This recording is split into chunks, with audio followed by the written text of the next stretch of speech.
सभी बड़ों को नमस्कार। आज एक नई कहानी सुनाने जा रहा हूँ, भगवान का घर।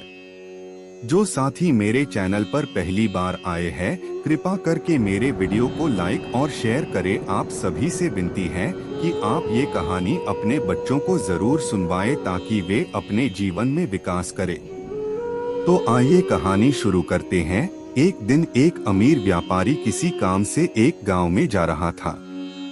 बारिश का मौसम था, झमाझम बारिश हो रही थी और रास्ते में जगह जगह गड्ढों में पानी भरा हुआ था। अचानक रास्ते में गाड़ी खराब हो गई। व्यापारी के साथ कोई नहीं था। उसने गाड़ी सड़क किनारे खड़ी कर दी और किसी वाहन का इंतजार करने लगा। लेकिन घनघोर बारिश और तूफान की वजह से सड़क सुनसान था। शाम ढलने लगी तो व्यापारी को चिंता सताने लगी। अचानक उसने देखा एक गरीब व्यक्ति साइकिल से गुजर रहा है।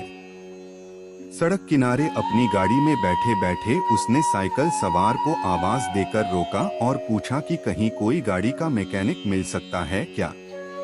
साइकिल सवार ने बताया कि इतनी बारिश में दूर दूर तक उसे कोई मैकेनिक नहीं मिलेगा। यह सुनकर व्यापारी चिंतित हो उठा। तब साइकिल सवार ने बड़ी विनम्रता से कहा, भाई साहब, अगर आप चाहें तो पास ही बने भगवान के घर में आज रात विश्राम कर सकते हैं। वहां आपको रहने की सारी सुविधाएं मिलेगी। व्यापारी राजी हो गया। उसने सोचा कि आज रात मंदिर में ठहर कर अगले दिन सुबह वो गाड़ी मरम्मत का कोई रास्ता देख लेगा। साइकिल सवार ने उसे अपनी साइकिल पर बिठाया और चल पड़ा। थोड़ी देर में दोनों एक छोटे से मकान के सामने पहुंच गए। साइकिल वाले ने दरवाजा खटखटाया तो एक स्त्री ने दरवाजा खोला। व्यापारी को संबोधित करते हुए साइकिल वाले ने कहा, यह मेरी पत्नी है। इस भगवान के घर में सिर्फ हम दोनों रहते हैं। हमारे बच्चे शहर में नौकरी करते हैं। आइए अंदर पधारिए और आराम से बैठ जाइए। उम्मीद है आपको कहानी पसंद आ रही होगी। कृपा करके मेरी वीडियो को लाइक शेयर कर दे और मेरे चैनल को सब्सक्राइब कर दे। अब आगे की शेष कहानी सुनिए। थोड़ी ही देर में साइकिल वाले की पत्नी गर्म गर्म चाय नाश्ता ले आई। रात का खाना भी पकने लगा। व्यापारी को सब कुछ बहुत अच्छा लग रहा था, लेकिन उसे एक बात समझ में नहीं आ रही थी कि साइकिल वाले ने अपने घर को भगवान का घर क्यों कहा। यह कोई मंदिर तो है नहीं। आखिर उससे रहा नहीं गया तो उसने पूछ ही लिया कि वो क्यों अपने मकान को भगवान का घर कह रहा है। लोग तो अक्सर यही कहते हैं कि मेरे घर में भगवान विराजमान है, या मेरे घर में भगवान के लिए पूजा घर बनवाया है, या मेरे घर में भगवान आए हैं। यह सुनकर साइकिल वाले व्यक्ति ने कहा, हाँ, आपने ठीक कहा। अक्सर लोग यही कहते हैं कि घर हमारा है और भगवान हमारे घर में विराजमान है। लेकिन हम ऐसा नहीं कहते, क्योंकि अगर हम अपना घर कहेंगे तो उसमें हम अपनी इच्छानुसार कुछ भी उल्टा पुल्टा काम कर सकते हैं।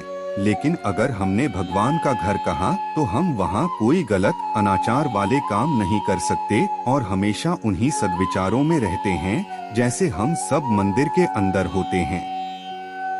और मजे की बात यह है कि जैसा कि लोग बोलते हैं कि मृत्यु के बाद हमें भगवान के घर जाना है, तो उस हिसाब से देखा जाए तो हम जीते जी ही भगवान के घर रहने का सुख प्राप्त कर रहे हैं।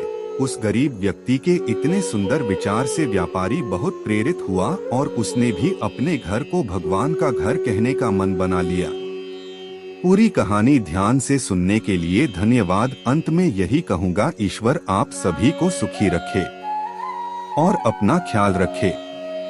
उम्मीद है कि आपको यह कहानी पसंद आई होगी। आपका कोई भी सुझाव है तो मुझे कमेंट में कह सकते हैं। कृपा करके आप मेरे चैनल को सब्सक्राइब करें और मेरी वीडियो को लाइक करें ताकि मुझे धार्मिक वीडियो बनाने का हौसला मिलता रहे और आप सबका प्यार भी मिलता रहे। कृपा मेरे चैनल को सब्सक्राइब करें।